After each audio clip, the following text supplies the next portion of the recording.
मृत्यूनंतरच्या जीवनाबद्दल स्वामींचे विचार. मित्रांनो, या जगात जन्म घेतलेल्या प्रत्येकाला एक दिवस मृत्यू येणार आहे. राजा असो वा रंक, श्रीमंत असो वा गरीब, मृत्यू हा जीवनाचा अटल नियम आहे. पण एक प्रश्न हजारो वर्षांपासून माणसाला सतावत आला आहे. मृत्यूनंतर काय होतं? आत्म्याचं काय होतं? मृत्यू म्हणजे सर्व काही संपणं आहे का? भारतीय अध्यात्म, वेदांत आणि दत्त संप्रदायाच्या परंपरेनुसार ज्यात श्री स्वामी समर्थांचे स्थान मानले जाते, मृत्यू हा शेवट नसून एका प्रवासाचा पुढचा टप्पा मानला जातो. शरीर नश्वर आहे, आत्मा अमर आहे. स्वामींच्या शिकवणुकीचा मूलभूत आधार असा आहे की हे शरीर नाशवंत आहे, पण आत्मा अमर आहे.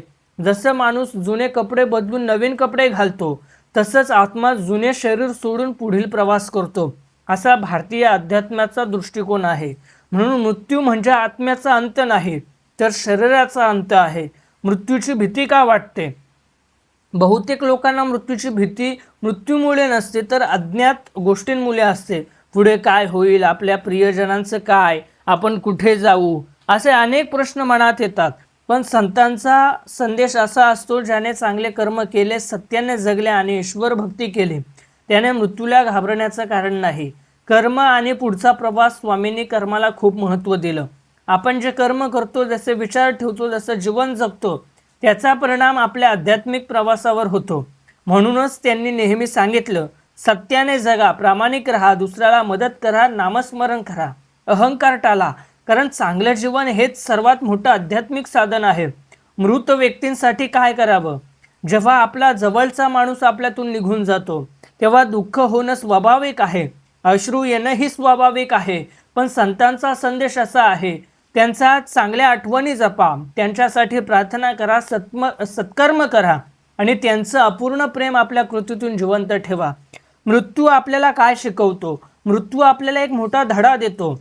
वेळ मर्यादित आहे, म्हणून राग धरू नका, द्वेष बाळगू नका, लोकांना प्रेम द्या, आईवडिलांची काळजी घ्या, चांगली कर्म करा. कारण शेवटी माणूस पैसा, पद किंवा संपत्ती घेऊन जात नाही, लोकांच्या मनात जपलेलं प्रेम आणि आपल्या कर्माचा ठसा मार्ग ठेवून जातो. एक सुंदर विचार आहे. एक भक्त स्वामींना म्हणाला, स्वामी, मृत्यूची भीती वाटते. जणू उत्तर आलं, जो जन्माला आला आहे तो जाणारच आहे, पण ज्याने सत्य, प्रेम आणि भक्तीने जीवन जगलं आहे, त्याला भीती कशाची? शेवटचा संदेश. मित्रांनो, मृत्यूनंतरच्या जीवनाबद्दल विविध धार्मिक आणि आध्यात्मिक परंपरेमध्ये वेगवेगळे दृष्टिकोन आहेत.